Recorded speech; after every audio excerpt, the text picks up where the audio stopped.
Hey everybody, I just wanted to take a quick second and thank everyone for all the support. As I record this, we are at 3,982 subscribers, which means we're about to hit 4,000 subscribers.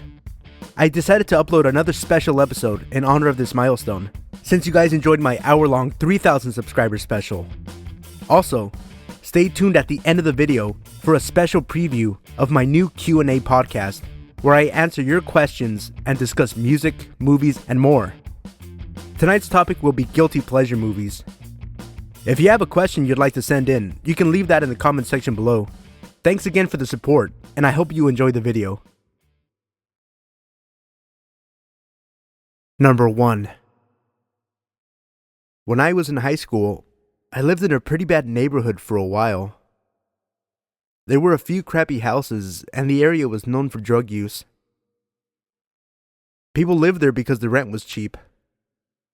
We were renting a vacant lot between two sad, dumpy houses, and my sister and I lived in an RV, mostly by ourselves.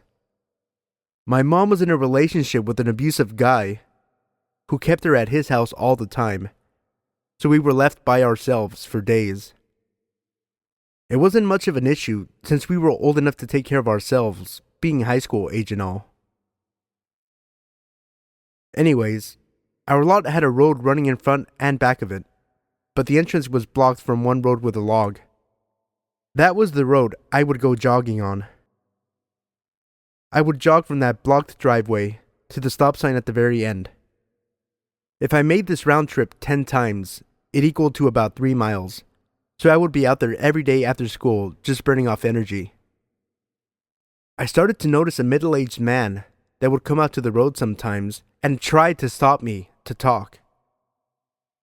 I always thought that was weird, being that I was obviously busy and had my headphones in. Sometimes he would just sit on his back porch and smoke and watch me run. Sometimes he would go out to the road and try to stop me. Knowing the probability that he was probably just an old, methed-out crook, I did what I could to avoid him. This continued a few days a week for about 2 weeks, and usually, after I had passed him 2 or 3 times, he would give up trying to get my attention and go back inside his house. But one day, he must have caught me at the end of my run, and so had the opportunity to see where I crossed the log and ran into the lot. That's the only explanation I could have had for what happened. It was about 12:30 or 1 in the morning, and I was still up, watching anime on Netflix, when I heard a knock on the RV door. Thinking it was my mom, who had potentially come home from her boyfriend's house for the night, I went to open the door, but something stopped me. I have no clue what made me stop, but I decided it would be better to call her instead, to see if it was her at the door. As I was calling her, there was the knocking again. But not on the door, but on the windows, the walls, everywhere. It was finally loud enough to wake my sister up, who was asleep in the back where the bed was, and I quickly told her to be quiet. My mom answered, and all I whispered into the phone was, "Get over here. Someone's knocking all over the RV." And she hung up the phone and drove over with her boyfriend. I was completely terrified because RVs aren't exactly known for their security, and the lock could have easily been broken. But we just acted like we weren't home for the entire time this person was banging on our RV. When she got there, no one was on the lot, although she was only a few minutes away. There was no knocking after that, and no man. All I can guess was that this guy got spooked enough to not watch me anymore. And that is 100% okay with me. Number 2. It's amazing how things can haunt us and past experiences make us distrust other people. I've been carrying this around, but I've never told anyone the whole story. This all started back in 2004. I can't believe it's been 11 years now. I was 14 back then. I was a pretty good kid, I was very polite, I did very well in school, and I was always home by 6 to eat dinner. I never stayed out late or did anything wrong, such as drugs or alcohol or anything of the sort. I used to be fairly thin but strong. People had always compared me to other girls, and I was never quite as feminine as them. I didn't mind much. In my opinion, climbing trees was far superior to wearing pretty dresses and makeup. I was proud to be masculine and strong, but it didn't exactly make me popular as a result. Finding new friends was always hard. So I started taking up some hobbies, and among those was martial arts. It fit well with me, and we were a small team of 7 to 8 people who got along pretty well. One of these guys, Matt, was a pretty shy and quiet boy. We were all around the age of 14, and I was pretty direct, and I thought that it simply intimidated him a bit. So I tried to make him feel more included with the others. And I spoke, since I had previously known what it felt like to be an outsider in social groups, and we were all a really friendly bunch. We rode our bikes to and from practice, and I noticed we always went quite a bit of the same way down the road. So we naturally started to talk while riding our bikes home. It was fine. He seemed friendly, albeit a little weird. But I was weird too, so who was I to judge? Everything went just like business as usual for the whole first year. We all became friends and I cherished it, as I didn't really have many others. But the year after was my last year at our regular schools, and wanted to do well, and frankly, I had too much on my plate. So I started to skip practice from time to time to do homework. This didn't go over well with Matt, and he started texting me asking me where I was. Weird thing was that I hadn't given him my number, but I didn't know anyone else with that name. I didn't respond a lot since my dad paid for my phone, and he would get angry if I spent too much on anything. So one day I stopped responding at all. This must have prompted him to begin calling me. I didn't like that and didn't pick up at all for a while. I still sometimes came to practice, but this was kind of freaky and I didn't really like where it was going. Whenever he saw me there, he just kind of stood and stared at me, and had reverted back to always being the quiet kid in the background. I stopped trying to get him fitted into our conversations at this point. Since he started scaring me, I began going home an alternate route, since I couldn't deal with being stuck by his side for 10 minutes on my bike. While this went on, he kept calling me, and I never picked up. One day I had it with the constant calls and I picked up. "Hello?" I asked pretty harshly. He probably hadn't expected me to pick up at all. His breathing was somewhat heavy and it gave me chills. "Hey," he said, Are you coming to practice on Wednesday?" He sounded weirder than normal, and I regretted my decision to pick up the phone. "Yeah, of course." And I was met with complete silence for a while. "Good, I'll see you there." I could hear the smile in his voice, and it sent a shiver down my spine. Wednesday came, and I was in my way over my head and decided against going to practice. I hoped he wouldn't call again, and he didn't. My phone was silent for several weeks. When I felt comfortable, I went back to practice, but he wasn't there.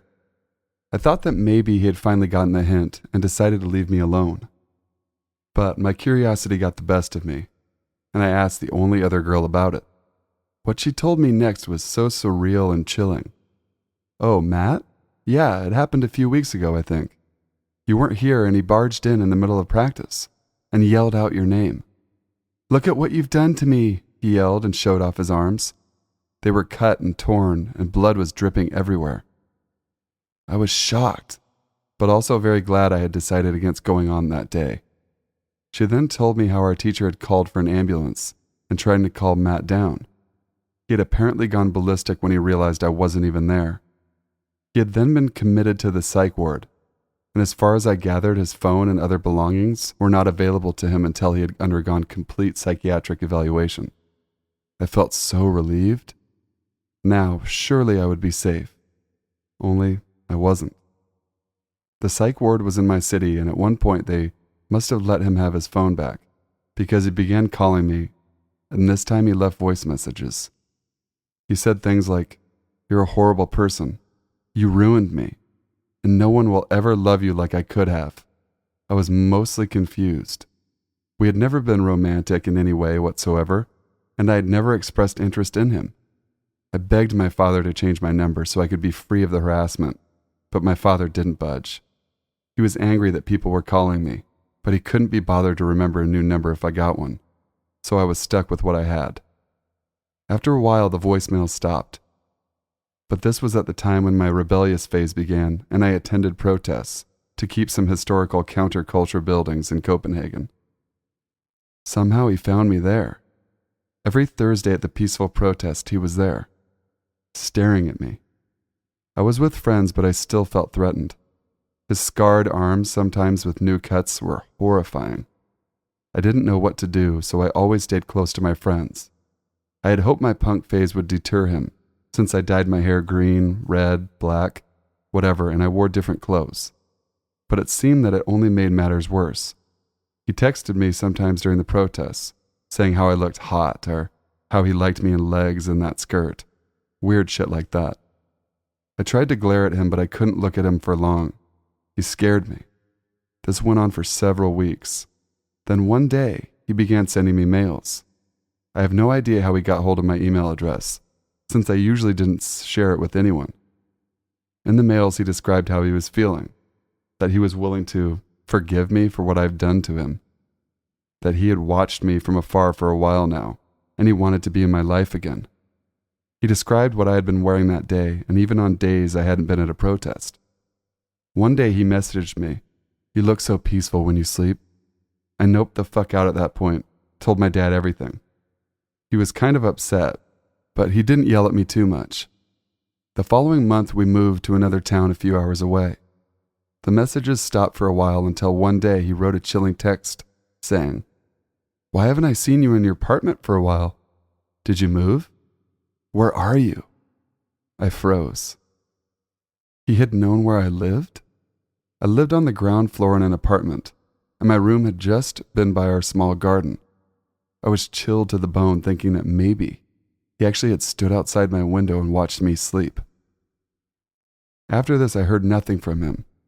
I got a boyfriend and we moved into an apartment together in a different town when we were 18. I forgot about Matt and didn't think about him anymore. One day while we were out shopping for groceries, I saw him again. He hadn't seen me, it would seem, and I ducked behind my boyfriend and told him, "Please, let's just hide. I don't want him to see me." We stayed behind him for a while, but I was extremely nervous that he would notice me. He didn't. He just bought some stuff and went out. I hoped he was just visiting someone in the area and that I wouldn't see him again. A few weeks later, I went to the town square to draw in the sun. I sat down, music in my ears, and started drawing. A few hours went by and suddenly someone sat down beside me. It was Matt, of course. I took off my headphones a little terrified, but we were in a fairly busy public place, so I didn't feel that threatened. He began talking to me as if we were old friends, telling me how he looked up to Kurt Cobain, how he had learned to play the guitar, how many girls he had fucked, shit like that. I listened and politely replied with, "Oh, uh-huh, and really?" He started complimenting me and I felt increasingly awkward. He then mentioned that I was welcome to visit him whenever I wanted. I've always been a bit curious, so I asked where he lived and he pointed at an apartment. It turned out he lived right across the fucking street from me. I made up an excuse and said I had to go. He seemed annoyed but accepted it. I went to the library and made sure to watch out for him, in case he was following me. But after a few minutes, I decided he had lost interest. I haven't heard from him since, but the fact that he suddenly lived across from me freaked me out for quite a while. So Matt, I hope we never meet again. Number 3. So this happened to me earlier today, and although nothing really bad became of it, I still feel the need to share this here. As a bit of a background and to set the scene, I am a 20-year-old female living in a small town in the state of Kansas. I am 5'6" and weigh in at around 170 pounds, obviously making me overweight. The area in which this took place is what the townsfolk would call the Bottoms. It's basically a long stretch of gravel road starting at one end of town, leading out and around until you reach a highway where you can choose to get on it or continue following the dirt road to who knows where. And it's called such because the area is noticeably lower and more rough in terrain than the area surrounding it, The only thing lower than it is the river that runs near our town, which residents dubbed the Core. There isn't much out there except for a few scarce houses and places for crops. Even domesticated animals such as horses and dogs are a rare sight. Most of the area is covered in farmland. However, there is one portion of it near where you head out of town that was turned into somewhat of a park area. Although the 3 acres of land is somewhat barren, aside from a set of swings and a jungle gym with a slide in one corner, a long sidewalk that circles back around on itself meant for vendors, a stone slab used for concerts, and a house city workers use as a sort of station, as well as a grassy area surrounded by a gravel road right alongside the road running through the bottoms where people can park. There are several picnic tables here and there as well, and it should be noted that you can see the river from this area, as well as the fact that the play area is blocked from the road by a large grove of trees. Aside from the events such as the 4th of July or concerts, this area is generally empty, aside from a few people here and there looking to have a good time outside. On this day, around 11 in the morning, I decided that I would take my black German Shepherd Odin there to throw a ball around after a walk. We had got there to find only one other person, an older man walking the gravel road surrounding the parking area. He was wearing headsets and didn't seem to notice us, and being the respectful dog owner I am, I kept Odin close as we headed to the play area where I could let him run and chase the ball. Mind you, Odin is generally a sweet dog who wouldn't hurt a fly, but considering that even at 15 months of age he weighs in at roughly 125 and reaches roughly 28 inches at the shoulder, he is overall built like a brick house and can appear menacing at times. As such, I didn't want to startle the man or make him uncomfortable if he didn't like dogs. But I digress. When we made it to the play area, I let him off his leash and began throwing the ball around. As fetching is the greatest thing in the world to him, he chased the ball around enthusiastically and brought it back continuously without hesitation. This went on for about 10 minutes, I myself sitting on one of the swings as I threw the ball around. It was around this time that the encounter occurred. I had thrown the ball once more, my arm starting to tire, though I didn't complain as Odin again went after the ball. It was just as he reached the ball and was about to pick it up when he suddenly stopped, and instead of picking the ball up, he looked to the trees near where we were. Just as I said before, fetch is the greatest thing in the world to Odin, and rarely does he ever get distracted when playing. He barely gave the man walking, who was still doing so now, a second glance when he passed us when we first started playing. I figured he just saw a wild critter or something, so I shrugged it off and called to him, "Odin, ball!"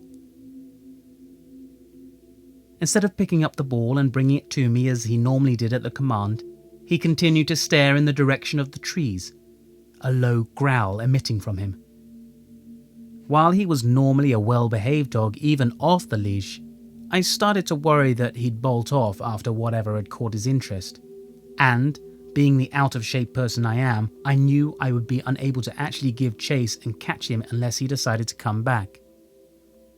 So I stood and turned my gaze in the direction he was looking at, and froze. About 5 or so feet into the little wooded area, roughly 10 to 12 feet or so away from me, a hooded figure stood among the trees, head down and hands in their pockets. As I could not see a face or go by their body type as the hoodie seemed baggy, I could not tell whether they were male or female, though they appeared a bit taller than me.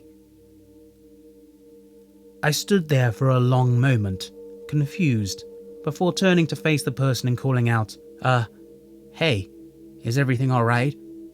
If you're scared of my dog, I can put him on his leash." As I was a little uneasy, I didn't want to give away the fact that Odin was in fact quite friendly.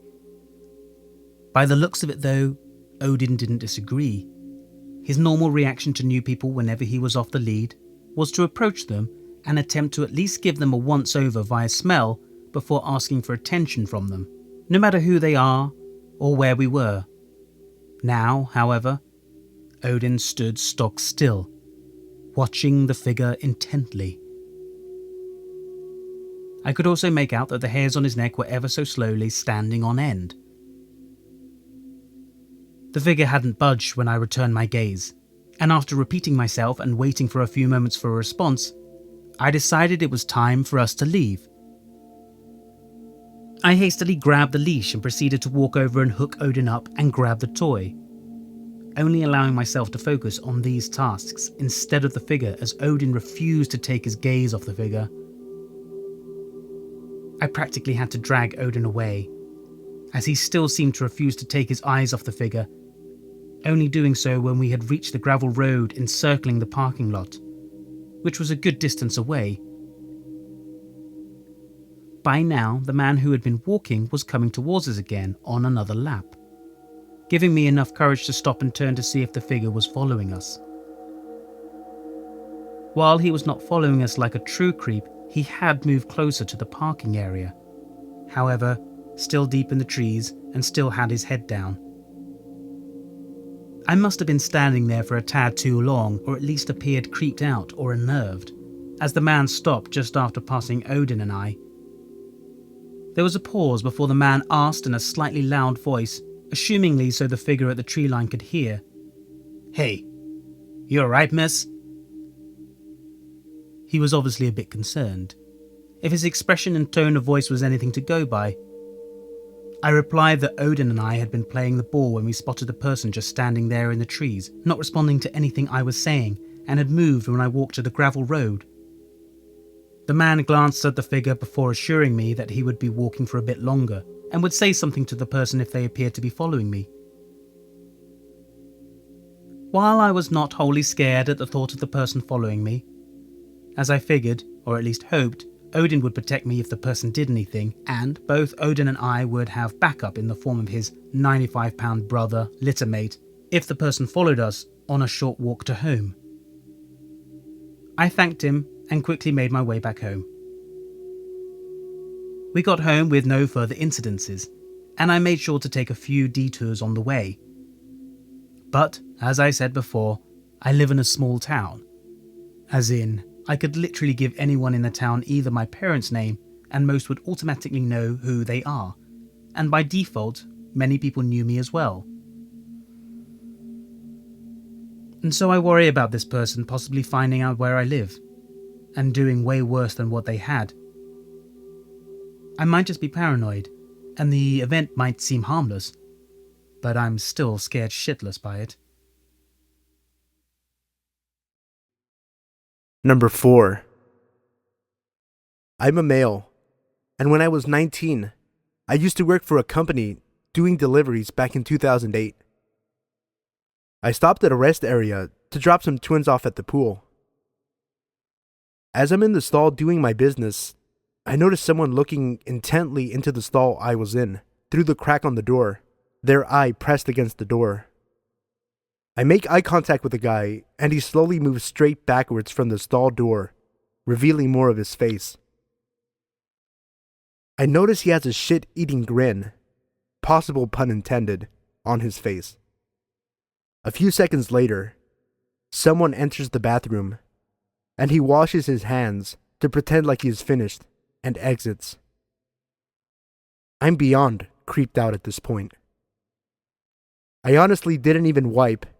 I just pulled my pants up and exited the bathroom.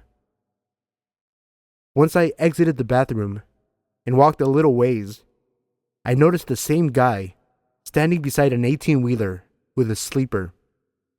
I looked at him and gave him the most evil glare that I could. As I'm doing that, he motions with his hand for me to go into his truck.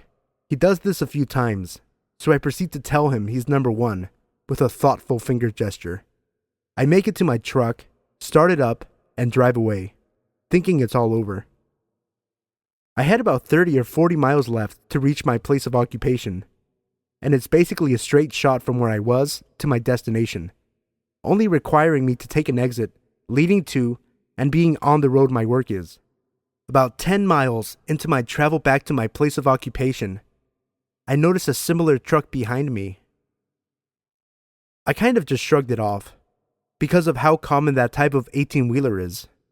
It was a plain white Volvo with no identifying marks, such as owner name on the truck or company name on truck or trailer.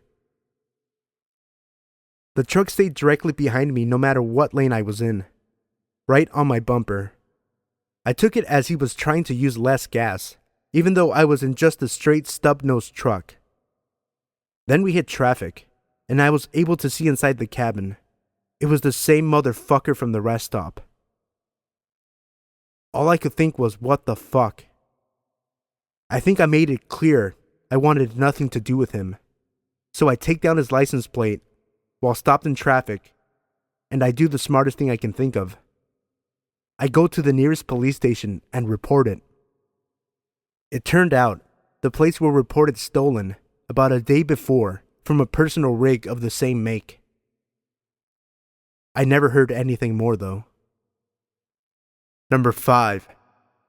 So I live on a not-so-quiet neighborhood, which is filled with derelicts such as methamphetamine users and undomesticated alcohol tasters. And this is an issue, but I have lived here most of my life, so I'm not fazed as to walk late at night, which I'm required to do because of my working conditions, cleaner at a local mall without a car. I'm walking back from the mall after finishing up work, and everything has been fine for the most part today. I got to even take some nearing expiration date food back with me, and nobody has been hassling me today. As I get to the corner of my street and pass by a house, which seemed abandoned for the longest time, I notice a lot of lights inside and out, and they're lit up, and that queerly moving shadows are flicking back and forth behind the curtains of the house front. I say queerly because the movement seems so determined and mechanical that it could only belong to some sort of automated machine. But I watched it for so long that I got the impression that it seemed more like a larger set person pacing back and forth. So as stupid as I am, I decided to go and check out whatever the fuck was going on inside. I remember getting to the window and feeling so sure that I was spotted out as the pacing shadow had suddenly stopped. I could make out quite visibly that a face was peeking out of the curtains, but it turned out to be quite coincidental, as a truck had just drove up to the roadside of the house. Just my luck. A beefy set man sauntered out of the truck and into the house, mumbling something like, "He's double grounded. He is definitely double grounded." I didn't think much of it at the time as I was so panicked that I could have been caught, but it does make sense later. I decided that I had enough excitement for one day and I headed back home. The next day I believe I was in my usual routine of waking up, watching, reading my usual book, show, in bed, and I had noticed some weird almost white noise of crunching and creaking outside. I remember that I brushed it off as wind affected my house with creaks, and a lot of crunching could have been because of the rotting wooden balcony outside. Out of nowhere, I suddenly hear a bellowing voice shouting, "Nicholas, get home, or you're going to be double, triple grounded." And after this, I remember feeling a good sense of dread and fight or flight because the peculiar white noise had suddenly stopped, and I heard a lumbering, shuffling mix with anguishing exhalations from directly on the other side of the wall, which my bed is pushed next to. I slowly crept into my own kitchen, making sure not to be visible through the windows of my house, and then I grabbed my bulky security torch to use as a blunt force weapon if need be, and a kitchen knife. I sneaked towards my back door, which leads directly to the wall on the other side of my bedroom, psyched myself up with anger. After a long time of psyching myself up, I bust through the back door and ran to the outside wall of my bedroom. I didn't find anybody, but what I did find was perhaps even more disturbing. A dozen so emptied potato chip bags, and a KFC meal variety bucket, almost devoid of content aside from what looked to be chicken wing bones. I don't know what to make of this besides somebody was watching me through my window all night, whilst enjoying a meal. Now this would lead me to ask, how has this happened before? Is this frequent? If whoever left this was keen enough to bring a full meal, does this mean that it is indeed a frequent? I am not sure as to what to do, and I'm a little distraught to be honest. Number 6. Where I live, winter is a living hell. I have to shovel every other week, and what's worse, I live on a corner. Anyway, I pop in my earbuds and get to work. I'm about halfway done when I see this guy walking in the middle of the street. I'm kind of creeped out, but I brush it off. I decide to make a mental note to keep an eye on him because I was getting some bad vibes. I keep shoveling, but as he's walking past me, I hear him yell something to me. I take an earbud out and ask him if he was talking to me. Yeah. Do you, have a phone on you? I need to make a call. He replies. I was already sketched out. We don't live in the best neighborhood, and this was a common tactic thieves used to get phones. Yeah, 1 sec, I say, as I pretend to look for my phone. Sorry, man, I must have left my cell at home, I say, trying to act as if I would have given it to him in the first place. Say, you don't live in that house, do you? He says as he points behind me. This caught me off guard, but I was able to make up some bullshit about how I was getting paid to shovel their sidewalk. You know what though? I think the bar down the street has a phone you could use, I offer, hoping that he would go away. Oh, thanks, he says as he starts walking down the street. Relieved that he's finally gone, I get back to shoveling, but when I stop to catch my breath, I see a person duck their head back into an alleyway, but I get back to the task at hand. When I look up again, the same guy is standing a bit farther down the street by the bar. As I finish shoveling, every once in a while, I look up to see if he's there, and every time, he's a little bit closer. Once I'm done, I loop around the block and go in the back door. I looked out the window to see if he was still there, but thankfully, he wasn't. Number 7. Something you should know about me is that I'm a butcher, and have been for just over 3 years now. Each person in the meat room has their own set of knives that they maintain. This includes cleaning, sharpening, and other general maintenance. I keep mine in particular good order. Not sure if it's OCD or something, but I enjoy my knives extremely sharp and spotless. I like to take my knives home every night so that other people don't use them or mix them up. I live very close to work and usually take a walking trail by the forest to work in the day, and then bus back home at night once I'm off. Anyways, about a week ago, I had agreed to stay in a little late to do some extra cleaning. This caused me to miss my bus home. I stood outside my store weighing my options. I could either wait another 25 plus minutes for a bus, or I could take the path home. I decided the walk home would be quicker and set off. As I began my walk, a large man with a beard turned the corner from behind the store and began walking behind me. I live in Halifax, Nova Scotia, Canada, and although the store is close to a sketchy neighborhood, you never hear about much crime in my area. So as he followed me up the sidewalk and eventually onto the path, I stupidly didn't pay much attention. I walked about half the path's length when I heard his brisk walk break into a jog. He came up beside me and shouted, "Hey, buddy." I turned to greet the man. He was even worse looking up close. He had a comb-over and a long, unkempt beard. He stopped in front of me and asked where I was going. I told him I was on my way home and asked if there was something I could help him with. "You got any money?" he asked. I could smell alcohol on his breath as he spoke. Not wanting to cause any trouble, I simply replied with, "No, sorry, man. I don't have anything on me." And then I began to walk off. He placed his hand on my shoulder as I tried to walk past him, pushing me back in place. Clumsily pulled out a pocket knife. "I know you got a phone or something," he said, threatening me. I nearly shat myself. I wanted to run, but I was too scared of running past him. and the thought of running the other way and being farther away from home scared me even more. "Just a sec," I stammered, thinking on my feet. "I've got my wallet in my backpack." He muttered something like, "Give it here," as I frantically took off my backpack and unzipped it, pretending not to hear him. He stepped forward angrily and snatched it out of my hands, but not before I got my hands on my work knives. He must not have noticed me pulling them out, because he immediately started rifling through my backpack. I took my knives out of their holder and tried to think of something badass and threatening to say. All that came out as I poised myself menacingly was, "Hey, asshole!" He looked up and I saw his face drop as he stared at my perfectly sharpened 14-inch butcher knives. He stared at me for what felt like hours, sizing me up. My adrenaline had pumped up. I eventually decided to make a move. I began to step forward, raising my arm, when the guy ran past me with my backpack in hand. Luckily, I never had my wallet in my backpack, and I was wearing my work uniform, so all he got from me was an old Batman backpack. I told the police when I got home, and even asked around work about him. No one had really seen him before, nor did he come wandering around my store again.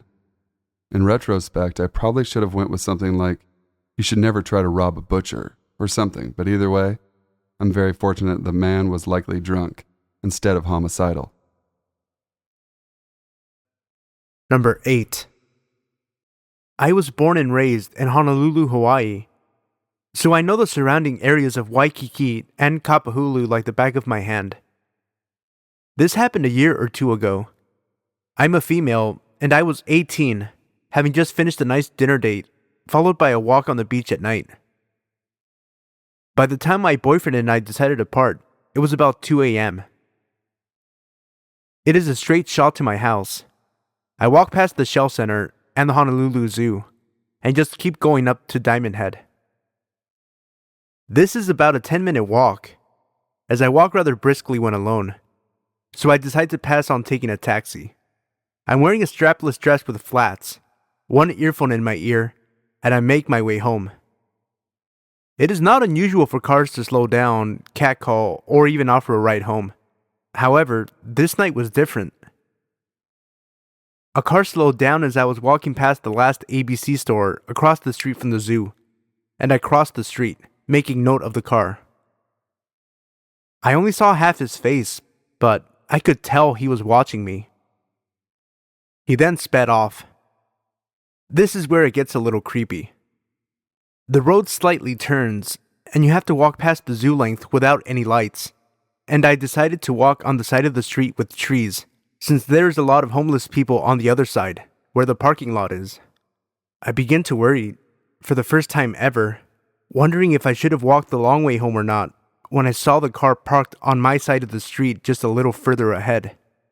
I did not have my knife or taser with me at the time, and although I was roughly 5'1", I knew how to handle myself. I take out both of my earphones, readying myself to seem confident.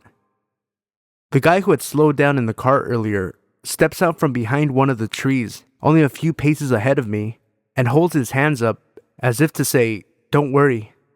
Hell no.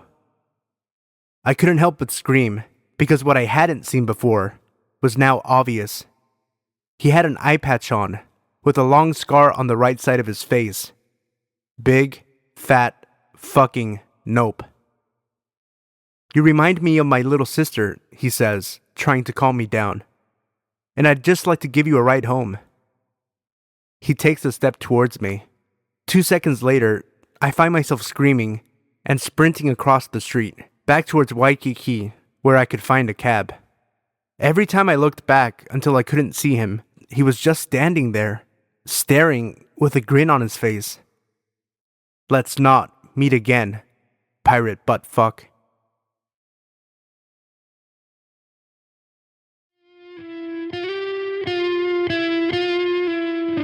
This is the Sino Studios After Hours podcast. I am Sino, obviously, the man you love to love, and I'm joined by Enrique, aka Robin, the boy wonder.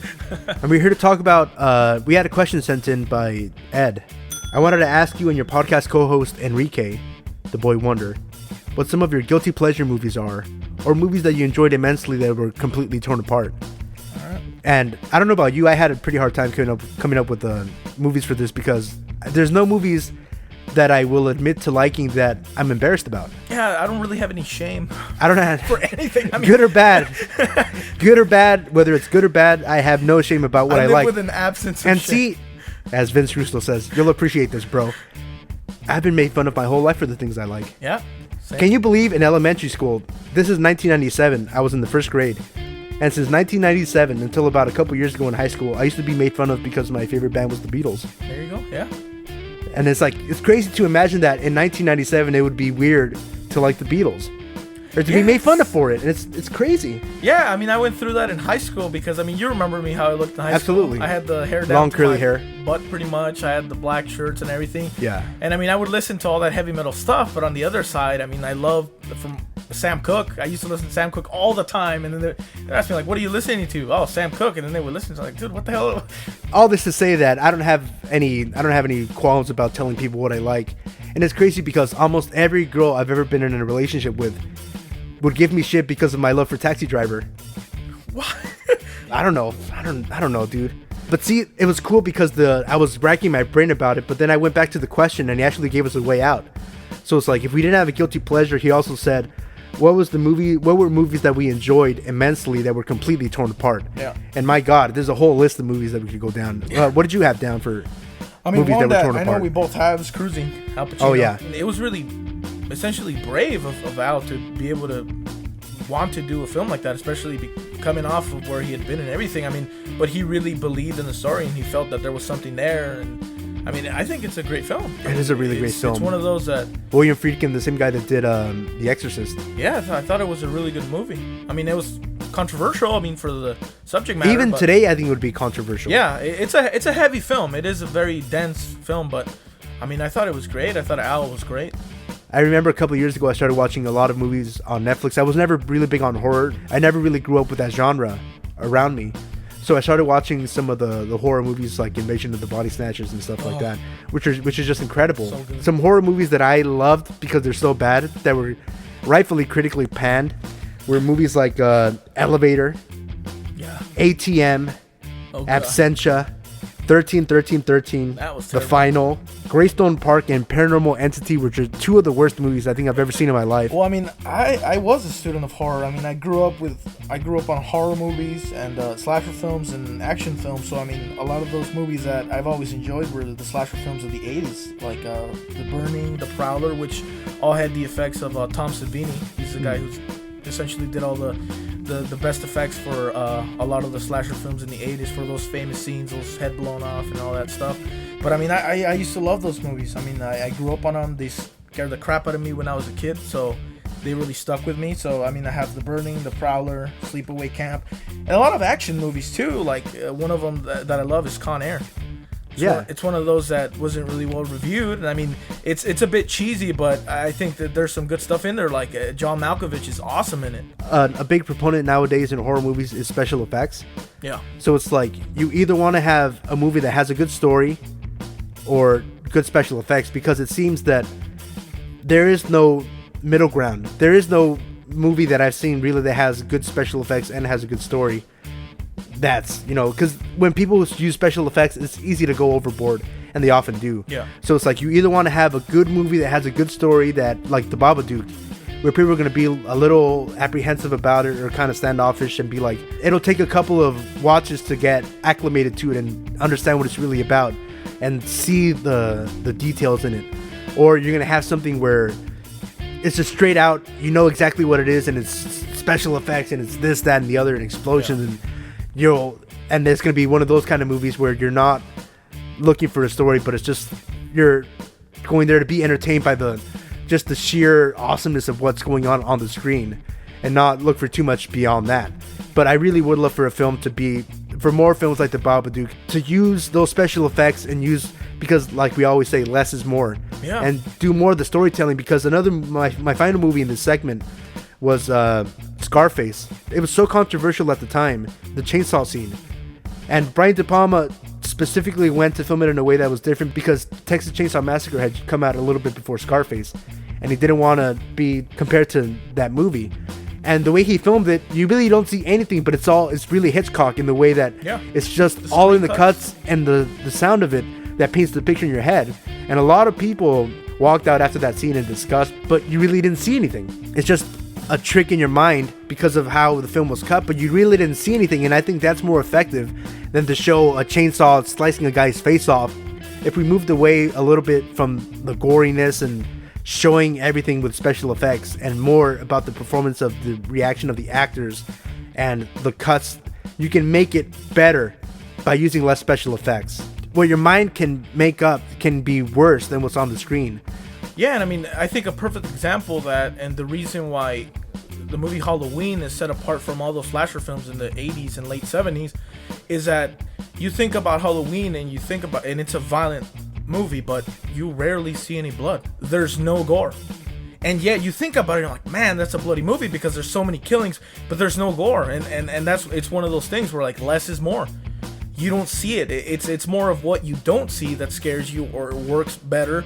And it's more of a story. And the reason why Halloween was the better of that genre was because it had a better story, and it had Donald Pleasance, which he was great. He was a great performance there. But it's more of the story, and it works better. And like you're saying now, it's either you rely on the special effects or you go on the story, which is one thing I always think about is E.T. I mean, at the time, there were good special effects, but it was actually somebody in the suit. And you think about if they would have made E.T. today, if somebody else would have made E.T. today, like they probably would have made them all digital and everything, and it wouldn't have worked the same way. It just would. Same thing with Star Wars. And unfortunately, that ends up being the trade-off. Like you said, it's either a story or you go for the effects. And a lot of those movies, that's why a lot of those movies still stand today, like Jaws. It was a mechanical shark. I mean, you could make it today. You could probably make a better shark using technology and have other scenes, but it wouldn't have worked the same. It's just because it was the story, it was everything. It was like E.T., Star Wars, the same thing. I mean, Star Wars today uses many more effects, and the effects are way better, but it doesn't stand alongside the other ones. It doesn't. And a lot of those movies that had Jurassic Park is another example. Absolutely. Jurassic Park still stands today. I mean, the effects were great and everything. And yeah, the newer ones have better effects and everything, but it's not the same. It's just not the same. And on that note, we're going to sign off. Let us know in the comments below what your favorite guilty pleasure movies are, or movies that you love that got critically destroyed in reviews. Send us your questions about what you want us to talk about in the comments below, or tweet me at Sino Studios BMF. Cheap plug, cheap pop. Until next time, I am Sino, and I'm here with Enrique the Boy Wonder, and we are signing off.